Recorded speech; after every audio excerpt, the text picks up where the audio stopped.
Alors, ça tombe bien, oh, tiens, allume-toi, allume-toi! Voilà.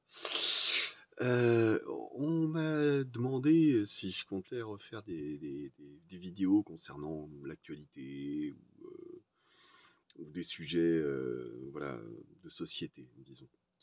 Alors, j'avais prévu de parler d'un, mais en fait là, je le garde pour demain celui-là.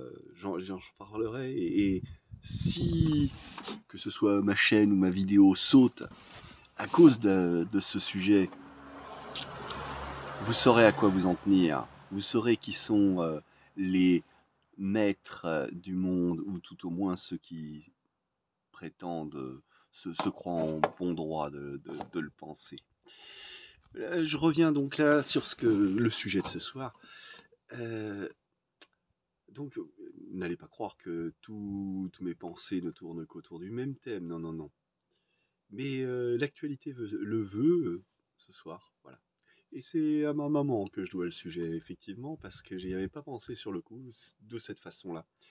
Je vous avais dit, on ne devient pas riche en étant honnête. Hein. Et ben, encore une preuve. Vous voyez, là, il y a le plan de Monsieur Retailleau pour lutter contre la drogue et saisir les fortunes illégales. Mhm. Les fortunes des pauvres uniquement. Parce que, effectivement, hein, je suis pas en train de dire que un mec qui a une Lamborghini parce que il a fait du trafic de drogue et compagnie, c'est bien et qu'il doit garder sa précieuse Lamborghini. Non, non, c'est un bâtard et c'est un mec qui a exploité les autres et qui fait son pognon. Ce que j'appelle l'exploitation de la misère. Ok. Donc effectivement, moi je trouve ça assez normal qu'on puisse que la justice, hein, encore elle, puisse saisir les biens malhonnêtement acquis. Ok, très bien, très bien. Non, il n'y a pas de problème. Et sinon, la fortune des tous nos malhonnêtes là, très haut placés, nos premiers de cordée, nos ministres qui se sont fait pincer la main dans la culotte de la voisine et compagnie là. Leur fortune à eux, ça va, ils peuvent se les garder. Non, parce que moi, pour autant que je sache, hein, Monsieur Balkany et compagnie, hein, c'est pas le seul, hein, mais lui, alors lui, il est quand même sur le dessus du panier, hein, de ce côté-là. La fortune qu'ils ont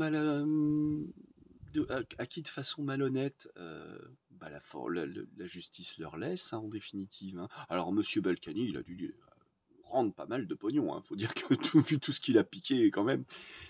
Mais bon, sa maison de famille, hein, alors quand on parle de maison de famille, là en l'occurrence, on parle de un ancien moulin, bah, qui n'est plus vraiment un moulin hein, aujourd'hui, hein, qui est quand même une luxueuse demeure à Giverny, hein, en Normandie, donc un petit village très bourgeois, très riche. Sa maison de famille, hein. Bon, on n'allait quand même pas spolier ses enfants. On lui a laissé sa précieuse maison de famille, malhonnêtement acquise. Et on va pas lui prendre. Hein.